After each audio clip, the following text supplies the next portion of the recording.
ኢትዮጵያና ቀይ ባህር ከቅርብ ጊዜ ወዲህ በሀገራዊ ውይይት ውስጥ ትልቁ ስፍራ የያዘው ጉዳይ ነው። ይህ የህልውና ጥያቄ ከታሪክ፣ ከኢኮኖሚና ከህዝብ ቁጥር አንጻር ባለፈው ትንታኔያችን አሳይተናል።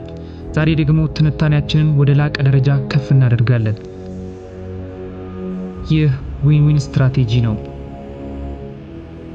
ይህ ጉዳይ ለምን አሁን መነሳት እንዳለበት በቀድሞ መሪዎች የተፈረመ ስለሚባለው የሪፈረንደም ስምምነት ምን ይናገራል? የጂኦፖለቲካ ገጽታስ ምን ይመስላል? ከሁሉም በላይ ዓለም አቀፍ ኃያላን ሀገራት ኢትዮጵያን በዚህ ጉዳይ መደገፍ ለምን ይጠቅማቸዋል? መልሱን አብረን እንፈልግ።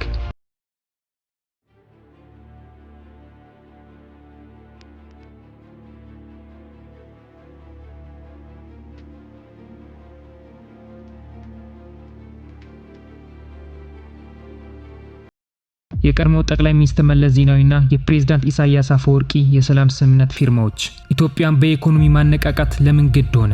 ከ120 ሚሊዮን በላይ ህዝብ ያላት ኢትዮጵያ የዓለም የንግድ እንቅስቃሴ በከፍተኛ ፍጥነት በሚጓጓዝበት በዚህ ዘመን በሌሎች ሀገራት ወደብ ላይ ሙሉ በሙሉ ጥገኛ ሆና መቀጠል አይቻላትም። የንግድ ወጪውን ለመቀነስና ዘላቂ የኢኮኖሚ እድገት ለማረጋገጥ ቀጥተኛ የባህር በር ፍለጋ የግድ መሆን አለበት። የጠፉ ወይም ያልተተገበሩ ስምምነቶች በብዙ ትንታኔዎች እንደሚጠቀሰው ኤርትራ ነፃነቷን ስታገኝ በቀድሞ ጠቅላይ ሚኒስትር መለስ ዜናዊና በፕሬዝዳንት ኢሳያስ አፈወርቂ መካከል በአሜሪካ መሪነት ስለ ወደቦች አጠቃቀም የሪፈረንደም ስምምነት መኖሩ ይነገራል።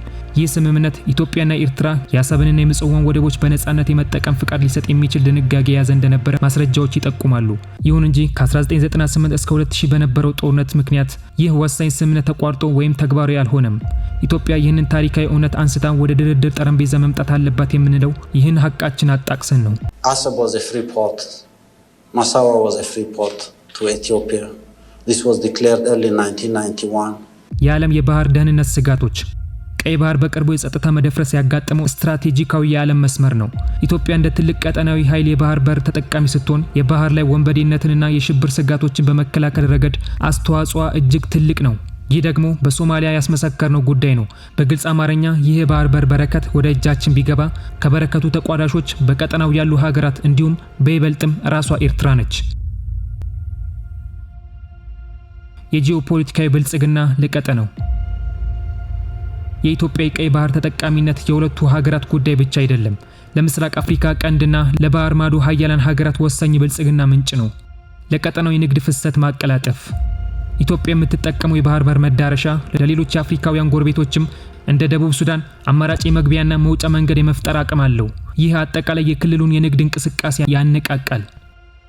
የኤርትራን ወደቦች ተወዳዳሪነት ማሳደግ ኤርትራ የሁለቱም ወደቦች አሰብንና ምጽዋን በኢትዮጵያ ኢንቨስትመንትና አጠቃቀም ስትከፍት ወደቦቿ በታላቅ የዓለም የንግድ ካርታ ላይ ተቀባይነትና አገልግሎት ይጨምርላቸዋል። ይህም የሀገሪቱን የገቢ ምንጭ ያሰፋል። ከፖለቲካዊ መገለልም ኤርትራን ይገላግላታል።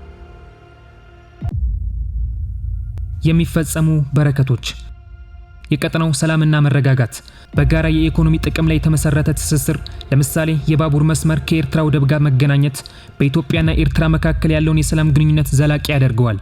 ጠንካራና ተባብረው የሚሰሩ ቀጠናዊ ሀገራት የጂኦፖለቲካዊ ጥንካሬ ይፈጥራሉ። የቱሪዝምና ሰማያዊ ኢኮኖሚ ትስስር በኢትዮጵያ የገንዘብ ድጋፍ በኤርትራ የባህር ዳርቻዎች የሚደረግ ይሆናል። ይህም የቱሪዝም ልማት ለሁለቱ ሀገራት ከፍተኛ የውጭ ምንዛሪ ያስገኛል። የባህር ላይ ሀብቶችን በጋራና በዘላቂነት የመጠቀም እድልን ይፈጥራል። የሀያላን ሀገራት ድጋፍና ጥቅምስ ከምን አንጻር? የጸረ ሽብርና የባህር ደህንነት አጋርነት ቀይ ባህር የዓለም የንግድ ወሳኝ መስመር ነው። ሀያላን ሀገራት ንግዳቸውና ወታደራዊ ጥቅማቸው እንዳይደፈርስ ይፈልጋሉ። ኢትዮጵያ በቀይ ባህር ላይ ተጽዕኖ ሲኖራት እንደ አስተማማኝ አጋር በመሆን የባህር ላይ ደህንነት ለማረጋገጥ ከፍተኛ አስተዋጽኦ የምትጫወት ይሆናል። አሁን ላይ ያለው የባህር ውንብድና 0 ይጠፋል።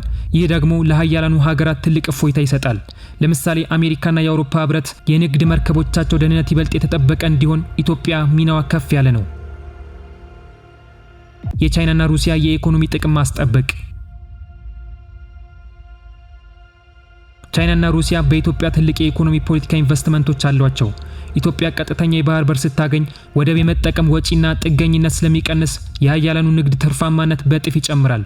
ይህ ደግሞ ትርፍና ጉዳታቸውን አስልተው ለሚራመዱት ሀያላን ሀገራቶች ይህ አይነት ከጥልቅ እንቅልፍ የነቃ ትውልድ ጥያቄ ይበል የሚያሰኛቸው የጥቅማቸው በረከት ነው። ቻይና ቤልት ኤንድ ሮድ እቅዷን ለማሳካት ኢትዮጵያን እንደ ቁልፍ ማዕከሏ ትመለከታታለች።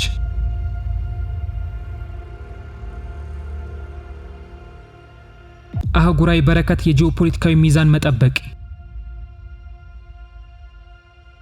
ቀይ ባህር አካባቢ የበርካታ ኃያላን ወታደራዊ ሰፈሮችና የውጭ ተጽዕኖ መራኮቻ የሆነ ነው።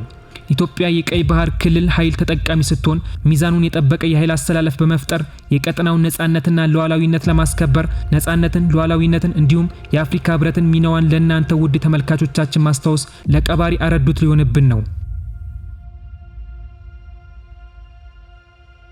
መደምደሚያ የቀይ ባህር ጉዳይ የኢትዮጵያ የህልውና ጥያቄ ብቻ ሳይሆን ለቀጠናው ሰላምና የዓለም ንግድ ወሳኝ የሆነ የጋራ ብልጽግና ጉዳይ ነው። አንደኛ፣ ኢትዮጵያ ያልተፈጸሙ ተድበስብሰው የታለፉ ስምምነቶችና ታሪካዊ መብቶችን አንስታ በፍትሃዊ ድርድር አማካይነት ከአክሱም ዘመን ጀምሮ የነበረውን ህጋዊ መተንፈሻዋን ማግኘት መቻል አለባት። ሁለተኛ፣ ኤርትራና ኢትዮጵያ በጋራ ሲሰሩ የኢኮኖሚያዊ እድገታቸው ከፍ ይላል፣ የቀጠናዊ መረጋጋት ያመጣሉ፣ ለሀያላኑም የተጠበቀ የንግድ መስመር ያረጋግጣሉ። ይህ የሁለቱም ሀገራት በረከት ዊን ዊን ስትራቴጂ ነው። በቀይ ባህር ዙሪያ ያሉትንም ጥያቄዎች በሰላም ለመፍታት ብቸኛው መፍትሄ ነው።